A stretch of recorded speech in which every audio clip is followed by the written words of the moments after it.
Hi.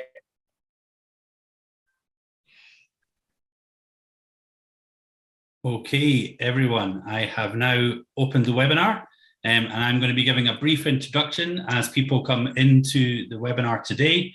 But I'm delighted to be here for the return of our industry leaders panels with a fantastic group of panelists today. And we're going to be discussing dynamic pricing and is it the future of international education? I am going to run through the format quickly. We're going to have around 45 minutes of discussion, followed by some questions. So if you are joining us to take part today, this is an interactive type of discussion. We'd love to hear your thoughts and opinions. Please do use the Q&A. I will try and keep an eye on the chat box as well as we go. But any questions, please do put them into the Q&A here as well. I'm delighted to say that this panel is also sponsored by TerraWind. TerraWind is a global protection as a traveller assistance company with more than 33 years of experience providing worldwide assistance. You will, of course, also find it on the Edvisor insurance marketplace as well. Now, I'm delighted to be joined by Hannah Lindsay Cornish, who's the Deputy CEO of St. Giles International, with Juan Camilo from Viajes y Viajes. We have Andrew from EC joining us, Victor Hugo from CI, and of course, Rekha from Alto as well. And I'm going to kind of get stuck right into the first topic, which is the main topic we want to look at, which of course, dynamic pricing. So dynamic pricing is a pricing strategy in which companies can set flexible prices in response to availability, demand, and market conditions. In other words, instead of having a fixed price for a product or service, the price fluctuates as happens with hotels or flights and things like that as well. This is not something we see often in our industry at the moment. Educators tend to, keep their core global pricing changing once a year and stick to that, although they may launch different promotions throughout the year. And really what we want to look at is discussing sort of, first of all, is the static nature of our industry's pricing system incongruent with current volatile markets, as we're seeing now with global inflation? So I'm actually going to hand over to Andrew first to ask his thoughts in terms of, do you think there's an issue with our industry's static pricing? This is where I ask the question, can I go last? But no, kidding apart, Ben. I mean, look, I've got a couple of things to say about this. First of all, about 10 years ago, at least 10 years ago, we had got a chap in who was ex-British Airways, who had actually launched dynamic pricing with British Airways for the travel industry over 30 years ago. And we had got him in to have a look at our industry and sort of say, is it possible for us to sort of, go dynamic as an industry? I'm talking a decade ago. And he sort of walked away saying, I'm not so sure. And sure enough, 10 years later, we still don't have dynamic pricing in this industry. So, I mean, could the industry benefit from it? I think it could. I still can't fully get my head around what's standing in the way of it. I think, there's definitely an element to what we do. We call it language travel. We don't just call it language education. And there's a travel element to it. The travel industry has been using dynamic pricing for decades and decades. So I still can't get my head around what's standing in the way of it. I sense it's technology. I know it's probably technology, but yes, we'd love to see more dynamic pricing.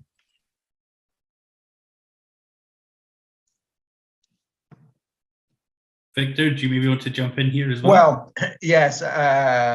Thank you, Ben. Thank you, Andrew. I think that basically what the travel industry, especially hotels and carriers and now rental car companies and attractions, I think they are more and more travel businesses are going into the dynamic pricing, basically to increase margins. As an agent, we have never, we won the schools to make more money, to be honest, and I think and if we can sell for something higher, we also get more commission. So I think the idea is very good. Secondly, I think that the dynamic pricing uses the spaces and the availability of of the services in a more balanced way. So sometimes you have too many students, during summer, and everybody is prepared to pay a higher price for accommodation in the summer. So they should be prepared as well to pay for services like language programs. So I am a great believer that it would bring a lot of benefits, especially to our suppliers. And if our suppliers do better, I'm totally convinced that the agents also are going to benefit from it. Interesting.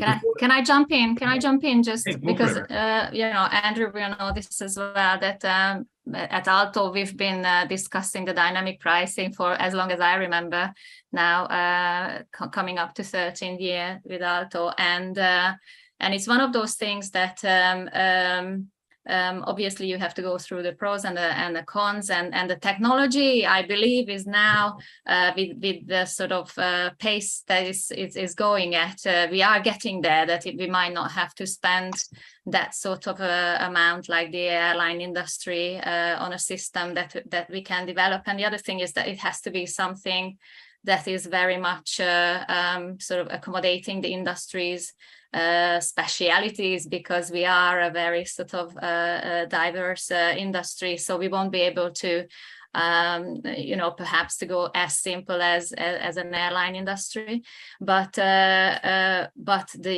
benefits that it would sort of business-wise bring to both agents and schools cannot be ignored. And I was thinking when I was preparing for this session, whether it's going to be, whether we should make a preparation for this better than waiting for another sort of disaster to happen, or a big disruption that will force us into offering this type of pricing structure. It would be much better to sort of go into it with preparation and planning, and sort of to pick the brains of both agents and schools as we do it like a mini universe at the Aalto events with our members.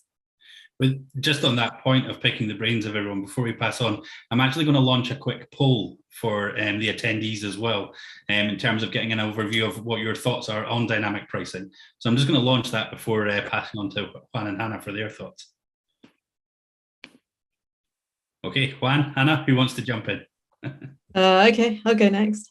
I do agree with the ideas that Andrew and Victor and Reka have mentioned before, but it is such a complex issue, isn't it? Yes, it would allow us to move with demand, and it might allow us to make higher margin. At times when there's really a high demand, and to get rid of, to put bums on seats, as it were, when we can't get enough students in the low season. So there are certainly advantages, but I think it's complex. I think for agents, this could be quite difficult. I won't speak for Juan, who might mention some of this stuff, but in terms of being able to hold a price for a student that might come to their offices, to book 4 weeks after their initial consultation, it's going to be a little bit difficult for them if the price keeps jumping around. I think that really, ideally, you want to have APIs set up between the schools' own dynamic pricing systems and agencies' own pricing systems, and that could be extremely costly to set up. Or there has to be a middleman, and then it all gets a bit costly as well. So it's certainly complicated. I mean, our prices are not completely static at the moment, are they? We are doing special offers, so it's like we're doing dynamic pricing, but in a Stone Age way, right? It's really kind of it's not very reactive. It's not dynamic enough, really, is it? So there's certainly a place in the market for it. It's just who's going to set it up, who's going to fund it. Yeah, difficult. Yeah, sorry to just to add, I think more than the promotions being seen as a dynamic pricing, I think all the third parties connected to the language schools these days, they are dynamic pricings. They've been forced either to change, especially accommodation and transfer services. They've been putting prices up normally very sharply, sometimes without notice. you know, and of course that it's painful, but this is what's been taking place, you know. Yeah, and we're not able to move with that. That's the thing. You know, we're making predictions as to what our prices are going to be next year when we're dealing with rampant inflation. This is not something that's really sustainable, particularly on the school end. We're just losing margin. You know, we're not really able to know what some of our service providers are actually going to be charging next year, but we're having to make predictions super early on so that our agents can promote our courses. So yeah, how long is this viable, particularly with the current economic situation? Yeah, I mean, if I could just jump in on that and piggyback off what Hannah just said, the Financial Times, the UK Financial Times headlines today is inflation rate in the UK tops 10.1%. Now, Victor, I know maybe in Brazil this is sort of like a normal day, but I mean in UK it's never been seen in 40 years. And you know, how can a school set its prices in May or June for 18 months down the line, all the way into the end of the next year? I mean, we've been saying this when inflation was 1.7%, it's now 8 times that. Yeah, the thing, Andrew, I think is now the schools are the ones that are having the inflation, because are the countries that used to have to have these inflation rates are now having it. So to talk about if the dynamic pricing should be established because of inflation right now, or just this economic issue that the whole world is having right now, I think it's quite difficult to just assume that because of inflation or COVID situation, we should start dynamic pricing. I think that dynamic pricing, we should be thinking it because it's going to be much better for the industry. It's going to be much better because of this. We can have higher occupancy rate in the schools. That's going to be much better for schools. That's going to be much better for agents, because we can have more students enrolling in different price. I think what will be really challenging is to have, like in the airline industry, that you have the executive, you have the family, you have the one last minute buyer.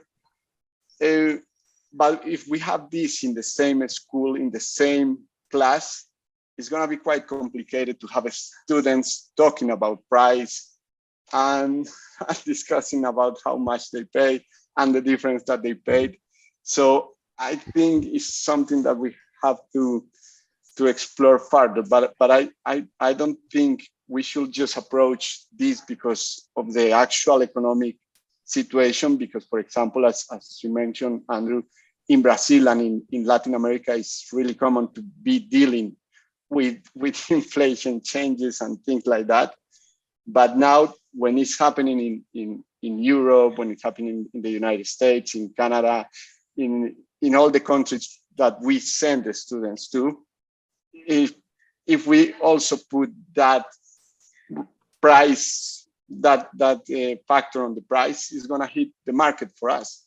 So we're going to have to find a way to compensate that.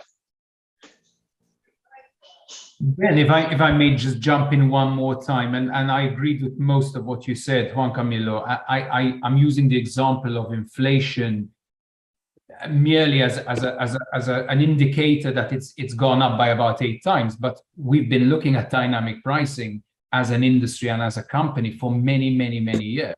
So this predates inflation.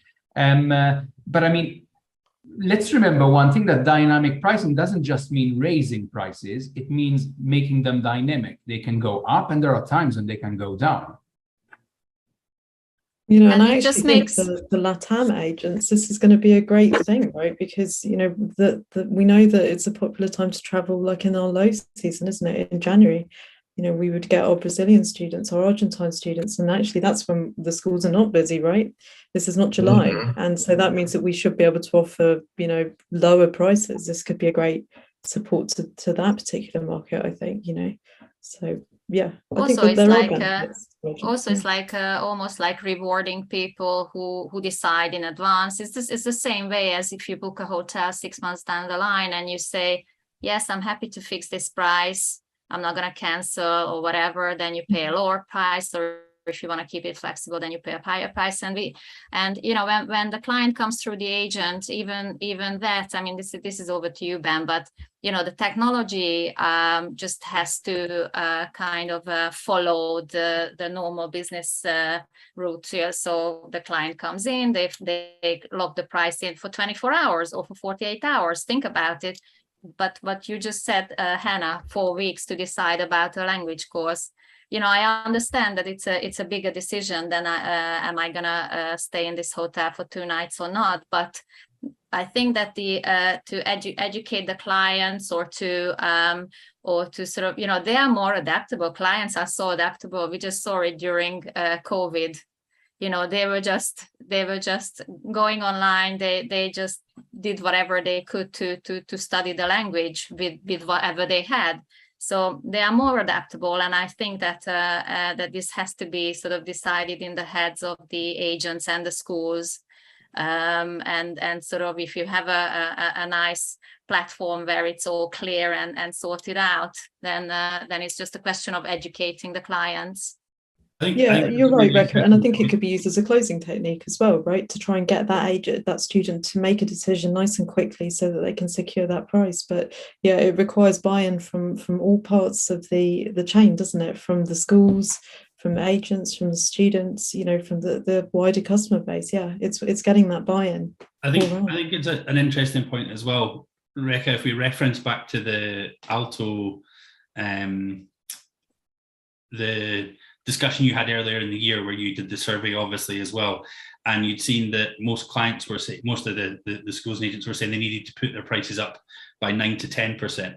That may have changed with recent inflationary pressures as well, but the thought was that clients would only accept a 5 to 6% increase from that point of view, from that survey that you did. Now that kind of, yes, maybe more importantly, the numbers for me suggest that there's a fear or a reticence around making that change, because they don't think the clients are actually going to be able to be resilient enough to see through that change as well. I'd be interested to see, is that something that you as a panel also think as well? Do you think your customers, Victor and Juan, will accept a change and understand that things are changing and the way in which language courses are sold has changed? Or do you think that it's partly pressure from the customer that maybe is part of that blocker, as Andrew said as well? I'm going to comment on the technology aspect in just a minute without giving too much of a plug. But obviously from that point of view, like, how do you feel the customer would react to those sorts of changes? I to be honest, I never thought after pandemic, I never thought that consumers would be so, let's say, taking it easy, the price changes that we've seen. And most of the price changes we've seen after the pandemic were up, most of the things went up since pandemic, especially for international travel. And it seems to me, for some reason, that people lost a little bit the sense of what it was before, So I think there is an opportunity there to correct prices for some businesses, and we've seen that happen. That a long time ago, Ireland used to be a cheap language program, to be bought, and nowadays it's become more expensive than in the UK. You see. So I don't think that the consumers, they are so precise about how much should the language program cost today. So I think they are prepared to take what we present to them, of course, without without something that it's unreal. But I think adjusting prices right now is not going to be an issue. Victor, if I may say, after the last month of UK politics, I think everywhere's cheaper than more expensive than the UK, because the pound sterling's gone down the tube. Yeah, it's actually better to send to the UK than to the United States right now. But yeah, the thing about the students is that now educational trips are looked like an investment more than an spend. So students are willing to pay what they have to pay. And as Reka mentioned, during the pandemic, we have many students traveling to Canada, and they didn't mind to pay for a quarantine or some extra fees that were over $1,000 Canadian dollars extra to travel. So they are willing to travel, and after the pandemic, they are more willing to travel than never before. So we at the end we will need to see how big can the raise be for the students, not to discourage to travel. But for example, we are also a tourism agency, and during the pandemic it was really hard. But since the borders open, people from within the country are willing to travel abroad, and the sales increase is amazing. It's also really big because people are willing to travel more than ever before, and the cost of the tickets during this holiday season, I think, is the highest that we have seen ever. And even though with this reason, the flights were fully booked. You saw planes going to Europe fully booked during the whole summer. So I think the customers are willing to pay.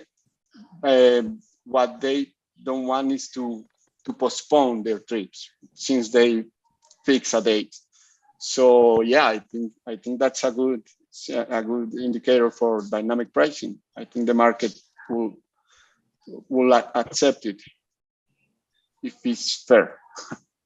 Yeah, I mean, another thing is the 10% increase the schools and the agents were anticipating. Remember, this is a June report, so that was before the real big hit realized, and so I do wonder if you were to do another survey now online, whether the result would be even higher, that schools would be saying, I'm going to have to put up my prices by 15%, not just 10. Sorry, Hannah. No, I think we keep on sort of choosing to speak at the same time. We must have simultaneous thoughts. I guess it does require a lot of fortitude, I think, on the part of the schools, to choose to make a big price rise. Because as Juan Camilo said, it's having that faith that students will pay what they need to pay in order to travel. And we're coming out of a pandemic. We're uncertain about. It can be very, very difficult to predict what demand is. All of the schools are desperate to get back on our feet financially. So yeah, it was about making a leap, I guess, into the dark to see whether the price rise that we instituted, that we needed. We had pressure coming from our suppliers to increase our rates.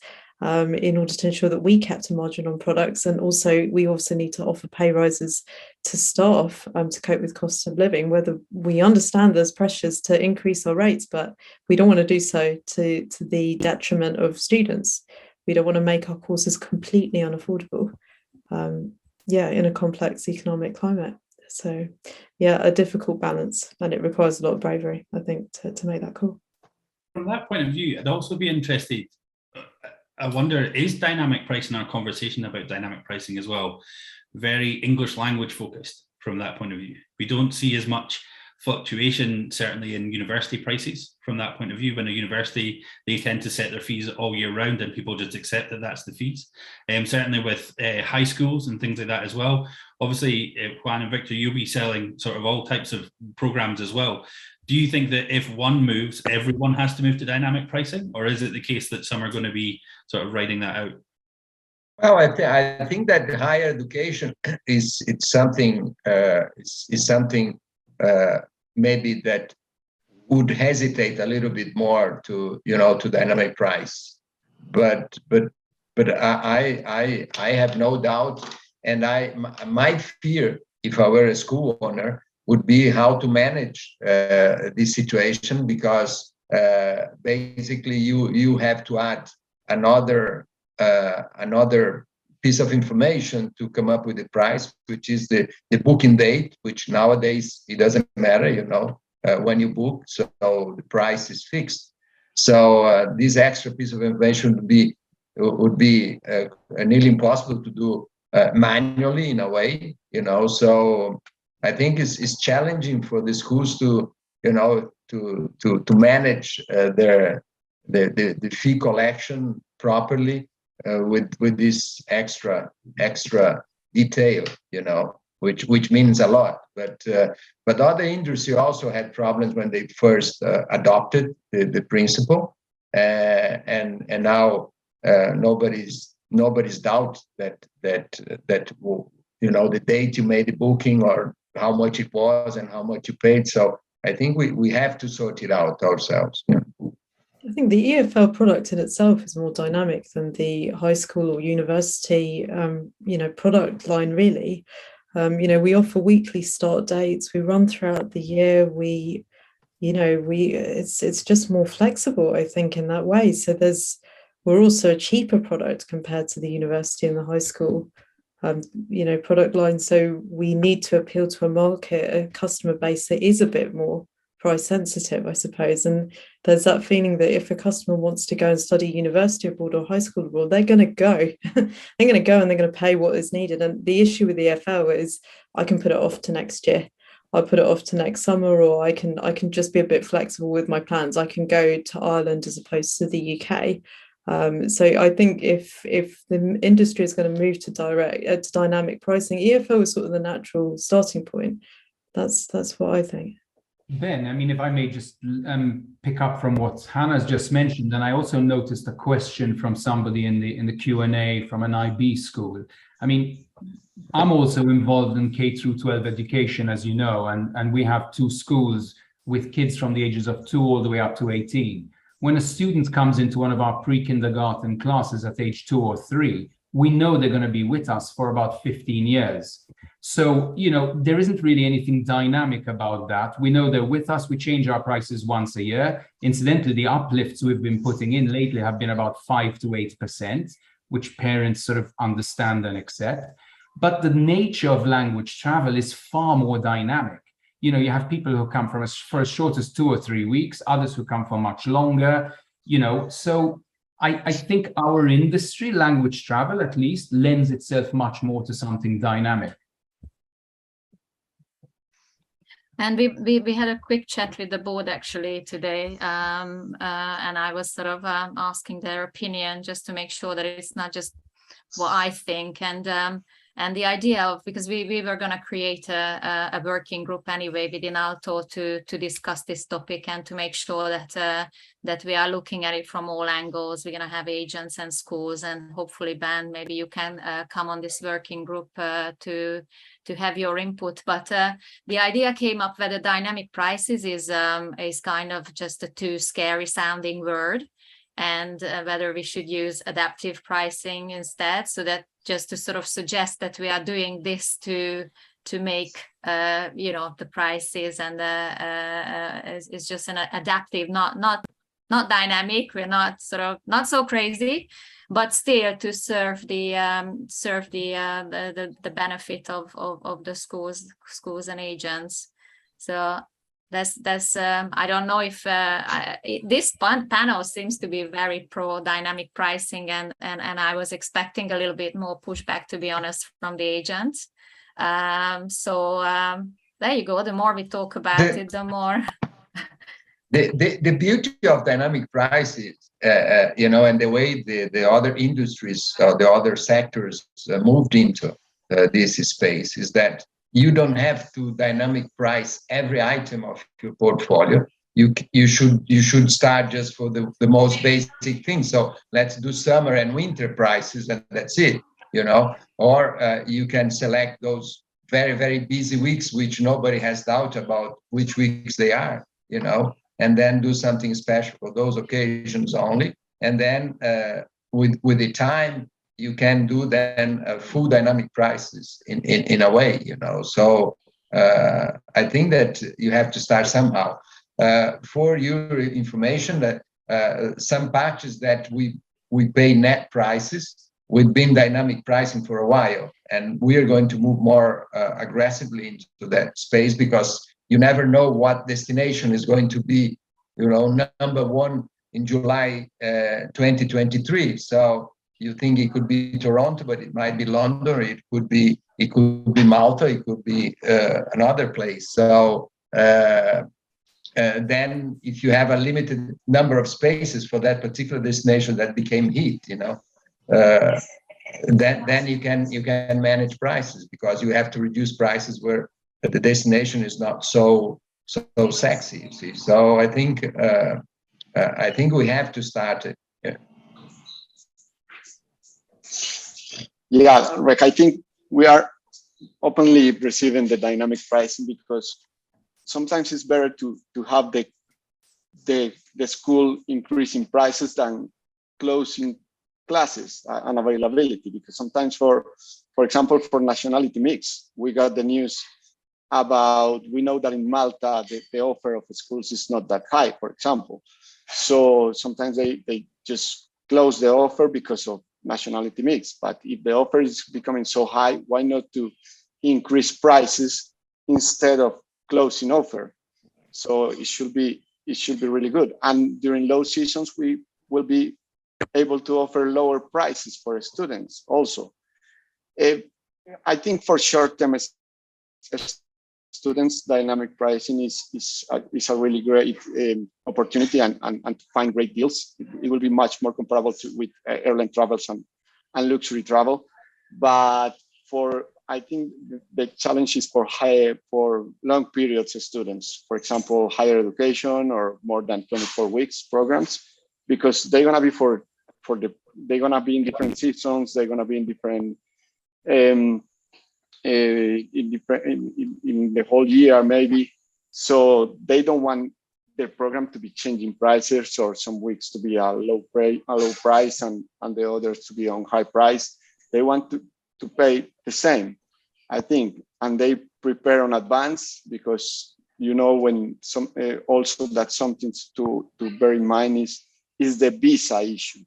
Here in Latin America, most of the countries need a visa to travel to their destinations.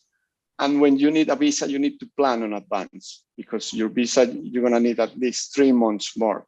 So you don't want to see while you are applying to a visa and getting a visa response, to see how the price change and how it might be cheaper than what you pay on advance. So that's, I think, is the challenging thing, that for dynamic pricing, it feels like something really quick, that you pay for it and you go. And in these cases, you cannot do it. I mean, the students cannot do it, because you need to make a decision, select a destination, and then start with the visa process. And this is gonna take at least 3 months for the least, and maybe go up to 6 months. So if you see so many price changes during these 6 months, you're gonna, for example, say, hey, why I cannot pay less? I see the price is cheaper right now, because they keep consulting prices. Why can I pay cheaper as the price that is right now? So this will be like a kind of challenge for dynamic pricing. And so I think at the beginning, it would be easier to make seasonal prices or nationality mixed price. I mean, the components, it has to be very well defined for the dynamic pricing to be changing. Yeah, I think you actually raise a really good point, because logistically, this could be a bit of a nightmare, couldn't it, come to think of it? Because we don't really know when the agent is closing the sale with the student. We only know the date which the agent sends booking to us. So it's difficult to know the price that is actually being offered to the student on the day which the agent closes the sale. So this is also another problem that would need to be figured out. You're right, it can be very complicated in terms of our accounting. Ben, but linking in now to what both Juan Camilo and Hannah are saying, I mean, at the very outset, you might pose the question, and I sort of said, we still can't really understand what is standing in the way of dynamic pricing. And I sort of half answered it by saying it's technology. And the reality is that already today, prices can be quite complex. And I really feel sorry for some of these agents that are taking prices from 150 different schools, and everybody sort of prices in a different way. And it just gets so complicated. And I've actually seen counselors, sort of saying, look, I don't even think I'm going to keep selling the school because it's just too complicated. And the reality is that if we can get technology into our industry, the complication goes out of the window because the technology is doing all this for us. So then the complexity that Hannah's referring to gets solved because it's done by the technology. And we can focus our efforts on selling and not worrying about, did I get the right price? And that's, I think from my point of view, just to add my tuppence worth on this part of the conversation, I think the concept of dynamic pricing and general acceptance towards it or moving towards it is one that on the whole, certainly on this panel, is more positive towards that. From the poll that we did earlier as well, I noticed that we had 77 replies, 50 of which, so 65% said they love the idea. 17 said they don't know what it is, and 10 said they don't want it for the industry. So I think it sounds to me like it's going in that direction. Now, from that technology point of view, the first thing we sort of mentioned was like a global distribution system and a way to standardize pricing and get that to the agencies. Well, I mean, I'll be honest, that has existed for 8+ years now through Edvisor. That is what Edvisor does from that point of view. And funnily enough, in one of the questions we actually got that came through was, how can Edvisor and schools work together to implement dynamic pricing? The tech already works for our agency to manage pricing across our providers. But I think one of the key points that was made earlier as well is about integrating with those different systems as well. So it's not just standardization and getting your prices all in one place for an agency to be able to understand and get that distributed throughout their network, but then also making sure that it works in a way that works with the systems that they're using or having an adequate system for that. Now, I'm going to give a slight plug here because Edvisor obviously is that central pricing system. We were able to have that across the system, and indeed some schools already dynamically price through Edvisor. They do it, as Hannah sort of said earlier, I'll say slightly in the Stone Age way, in the sense of it's, but I would change that to a more manual way, in that they're manually going in and changing the prices. We have one Australian school that does it on a monthly basis, for example. So they're actually looking at what their numbers are, what it's looking like, and they go in and change the numbers within the system. Now, that is still a little manual and a little bit sort of behind the curve, but I think we have that technology there. And I think the interesting point for me, and this maybe can't be answered now because it's a broader question, is, well, if that technology exists, how do we get everyone to buy into it from that point of view? So I can say today we can have, Andrew, all your prices on Edvisor so that we are able to accommodate your pricing models and how that works, as well as Hannah's, for example. Now, you're obviously both Edvisor users, as are the CI and Vyakis. So for everyone on this call, it's fairly straightforward. But I think it's getting that broader buy-in from the industry to say, well, if we are going to be that global distribution system and that central point for the industry, how do we cross those barriers with everyone? Because it's one of those things that the more people use a system, the better it is for everyone from that point of view as well. So maybe leave that as an open question and feel free to add comments on that as well.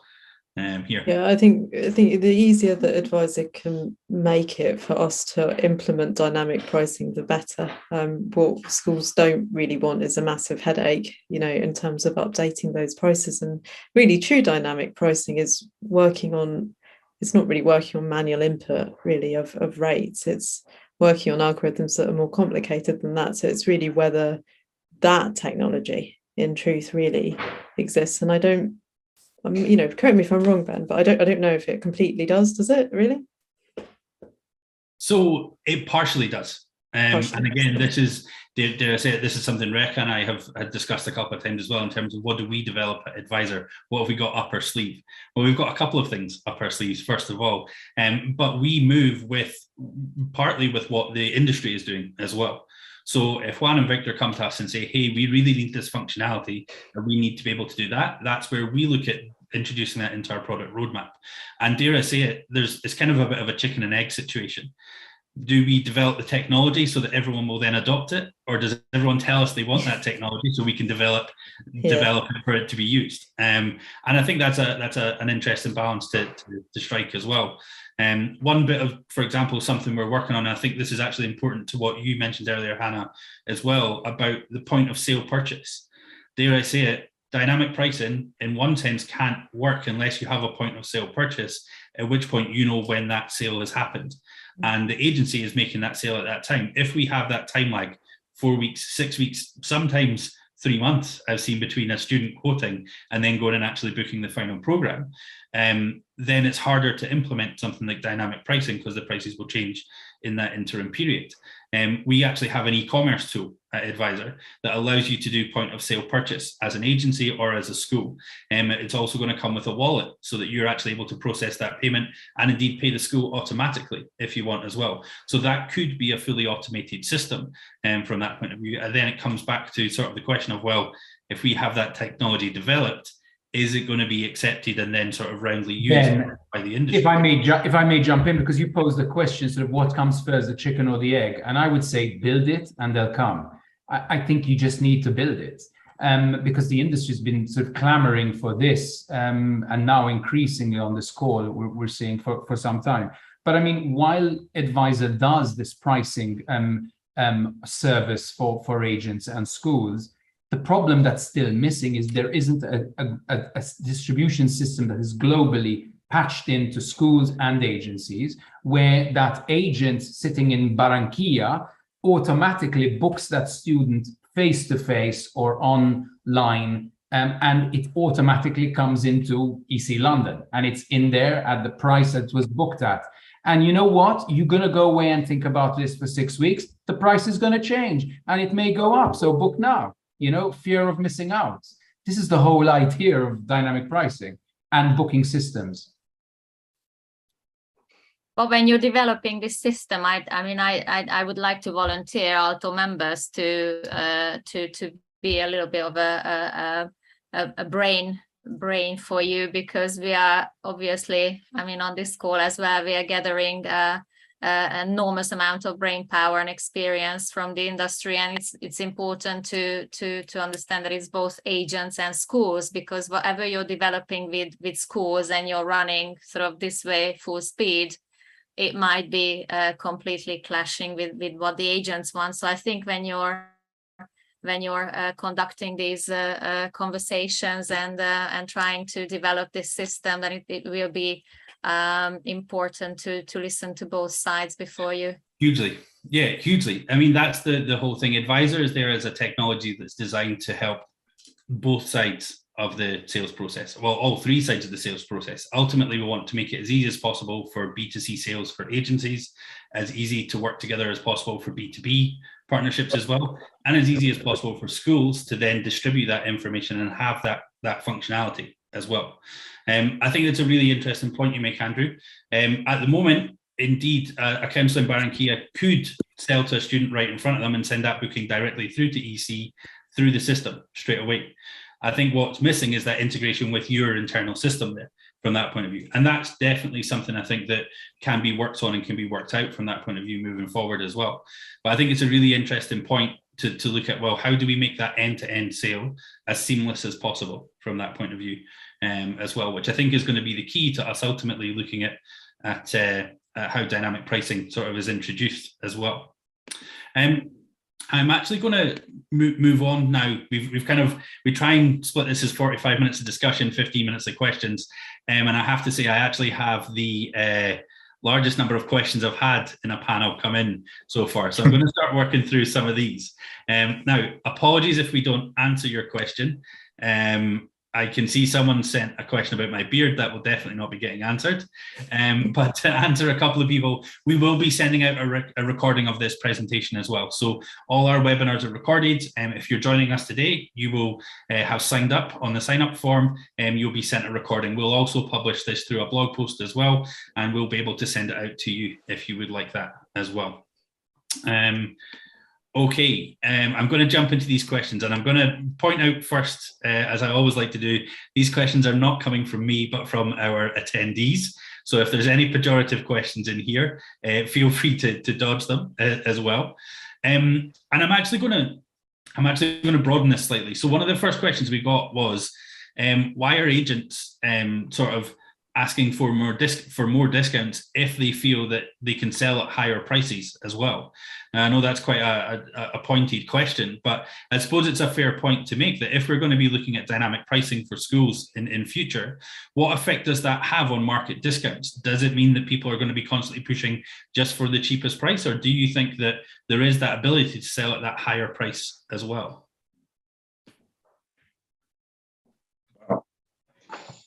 I think that promotions and special prices would have a different appeal if we dynamic price, and sometimes, not marking up a price, or using a low season price for high season, or booking with 6 months in advance. It's also another possibility to offer something.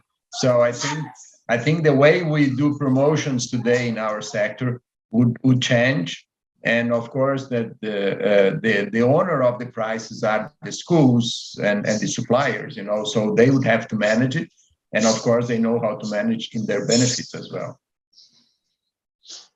Without wanting to speak on any agent's behalf or assume anything, I imagine that as an agent, you're caught between a rock and a hard place, because you're conscious of the price pressures that your students are facing. You know that they want a good price, but at the same time, as an agency, you want your commission to be worth a good amount. So it's a really complicated dynamic. And I suppose really, if with dynamic pricing, not only would you want to make it obviously fluctuating with demand, you'd also want to make it location specific as well, right? We know there's certain markets that will pay more, so their dynamic pricing would have a smaller range than in other markets.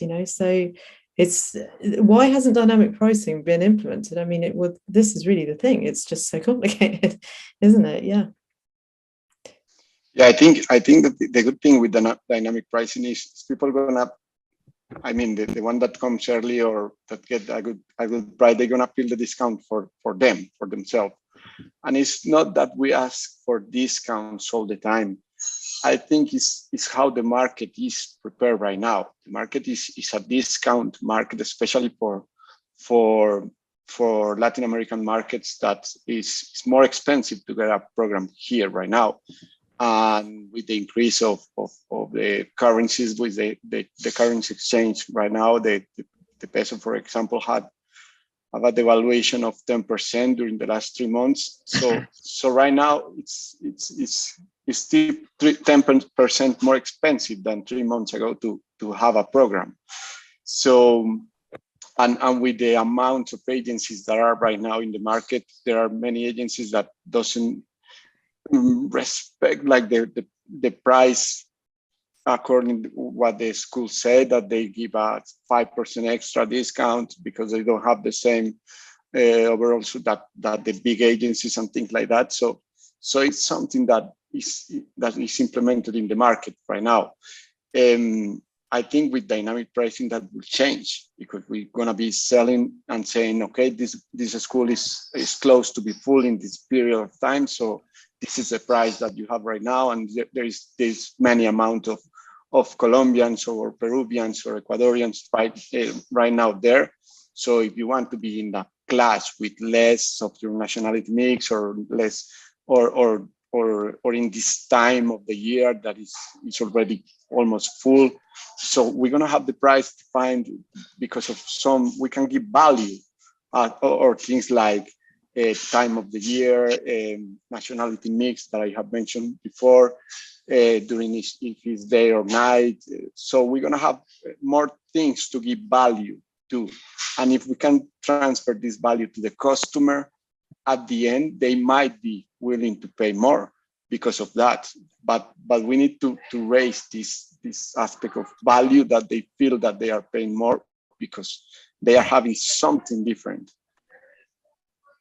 Ben, I just love what Juan Camilo just said. I find, unfortunately, not everybody, but I find that discounting is a bit of a lazy guy's way out.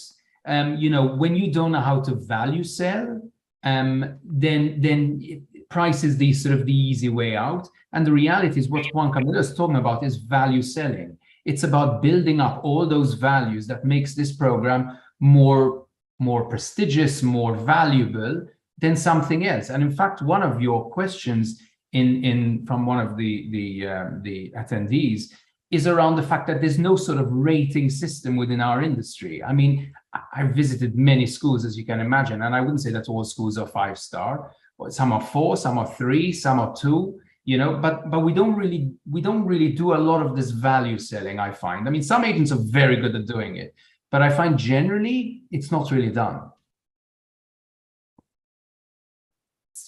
This is what one of our speakers noticed when he went online and examined some of our members, both schools and agents, sort of online presence, and there are no sort of, you know, there's no rating, there's no comments, so it's very hard for someone just coming into this world to evaluate which is a good school, which is a well, there is no such thing as bad school, and also one of the concerns about dynamic pricing is always that it will be you know, because the quality will be affected. Well, it won't, because all of the schools are accredited. You know, you have the quality staff at your disposal. So in fact, if you can produce a better margin and pay your teachers better, then if anything, the quality will go up. You know, if you can plan your business better, then you will be able to provide a better service. So no, it's just, you're right. I mean, it's about making sure that obviously if we're offering lower prices, that it's something that's affordable, right, and sustainable for the school.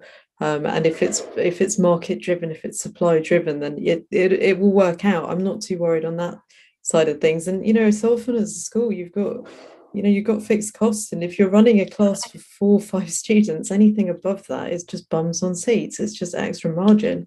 You know, so this is really what we're dealing with in the low season. It's trying to get that additional margin where we can. Yeah, but regardless of the standard of the schools, you know, as much as budget hotels, they dynamic price as much as luxury hotels. So I think, just going back to the subject, I think we should dynamic price anyway for any school standards, and then I think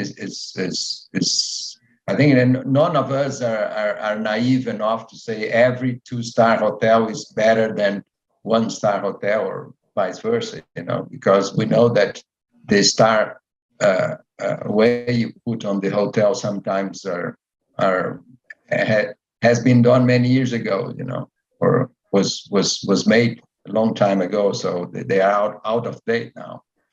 But you know, with regards to value selling, it's so subjective, really, isn't it? You know, what works for one market as a good school is not suitable in another, you know. Obviously, St. Giles works in all markets, but you know. It's an interesting point made, though, in terms of where you put that value, because a couple of people have replied in the Q&A and things like that as well, saying that without a rating system, how can we introduce dynamic pricing and things like that, because you need a quality set. Well, actually, if you look at the airline industry, it's very subjective. British Airways, dare I say it, and I say this as objectively as I can, outside the UK is viewed as a very, very good airline. Inside the UK, not always as such, because we've all had bad experience. Likewise, any other airline, I'll do the BBC thing here and say that all airlines obviously have their positives and negatives.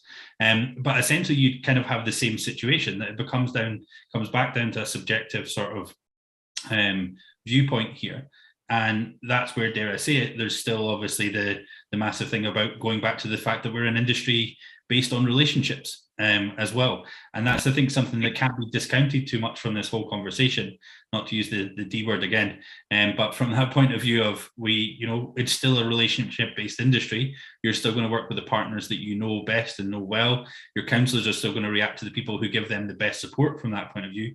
So pricing is one element of that, but there's obviously still the relationship that needs to be sort of done from that point of view as well. Now, I'm going to just try and flick through a couple more questions. We've only got 3 minutes officially from that point of view. But one interesting point that Sean Bradshaw's made, and I think this was maybe the point that we were getting to there as well in terms of classifications and hotels and things like that. But he has pointed out that there's 2 or 3 dominant portals within the travel industry, like Booking.com from that point of view.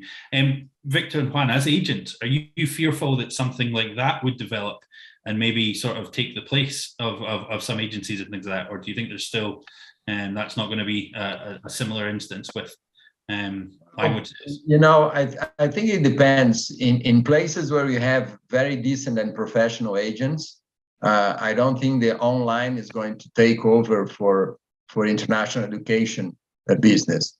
But in places where there are no agents or no professional agents or not serious agents, I think the online space could become relevant. But I don't think that Booking.com in education is going to become. It could become a competitor, of course. But the students can book directly anyway. I think that some have done, but I believe that the majority, especially in Latin America at least, they still go through agents, because there are a lot of very decent agents in the region. It's that trust thing, isn't it, Victor? It's having that local contact. Yes. You're going to spend £10,000 studying abroad. You're doing a once in a lifetime thing. I'm a student in Brazil. I don't know anything about the market, and I don't really want to give my money to some organization I've never heard of. I want to talk to somebody that I trust in the language that I speak. That's where the agent comes in. Yeah, exactly. It's more like buying a house that you can't see. So it's even more complicated. So it's good to have an agent. I think it's going to be competition for sure. That's going to happen, and sooner than later, it's going to be a competition of the students buying directly through a web page. I think it's going to happen, but we still have many factors that make people to buy through agencies. And for us, it's a challenge. We have to be better every day. We have to be people trust more on agencies. That is something that when I started in the industry, I saw it was quite difficult, but this has improved. Now students complain less of agencies, and they recommend more to travel with a student agency to do it by themselves. And I think it's for us a challenge to improve our service every day and to be more professional and to be more involved in every student process. So I think that's something that's been changing, and for sure it's going to be a competitor, but there's still the visas, the visa issue, the how to reach the destination, the arrival process, and many things that we are doing right now. So I think there's going to be a still place for agencies. Ben, I think as long as somebody in the value chain is adding value to the client, then they will continue to exist. As soon as they just become an extra weight with no value, then they stop existing. And the second point I wanted to mention is, I don't think a Booking.com won't come into this industry because of the ticket size of buying a language trip, which may cost $10,000. I think the main reason is the frequency of purchase. Most people buy a language trip once in their life, whereas you buy hotels 3-4 times a year. As you get more used to buying a product, then you're more keen to just pick up your phone and just do it on your phone, right? Exactly. It's a very fair point to make there as well. So we are now at the end of our hour. I'm just actually going to launch a final poll for those of you who are still here. It's actually the same poll as we launched at the start. I'm just interested to see if there is a difference in any opinions in terms of whether people love the idea more, if they love it less after this conversation, or if they are still not totally sure of what dynamic pricing is. I'd also like to take this opportunity to let you know as well that kind of following on from this panel, we are going to be running another panel next month as well. And the topic is actually about e-commerce and online buying as well, and looking at the introduction of that, obviously through our industry as well. So please do stay tuned and keep an eye on your emails for when we announce that panel, because I'm sure that's going to have equally as many interesting topics to raise as well. As the answers to the poll come in, I am going to say a huge thanks to Juan, to Rekha, to Andrew, and to Hannah for joining us today. It's been a real pleasure to have this conversation. I think there's definitely going to be room for a lot more discussion on this topic. I'm hopefully looking forward to seeing some of you in person in the next couple of weeks. And I'm sure, no doubt, over a coffee or a beer that may happen as well in Berlin. So, but thank you very much to everyone who attended and to everyone for joining us today. Thank you. Thank you, all of you. Thank you. Bye-bye. Pleasure. Can we see the poll? Yeah. What was the result? Oh, wow. The last result of the poll was we now have admittedly slightly different numbers of responses, but we have 80% people saying they love the idea now, compared to 65% in the first poll. So 80-20, huh? Yeah. We like high. We'll have to do a better job next time, Victor Hugo. We want 99-1. Well, we don't like easy tasks, do we? Yeah. Well, Okay. not to bring politics into it, but a 15-point swing by anyone would probably be gratefully received. So I'll say 65 to 80% is a good result. So, all right. Thanks, everyone. Thank you, everybody. Thank you. Bye-bye. Bye. Thank you. Bye-bye. Bye-bye.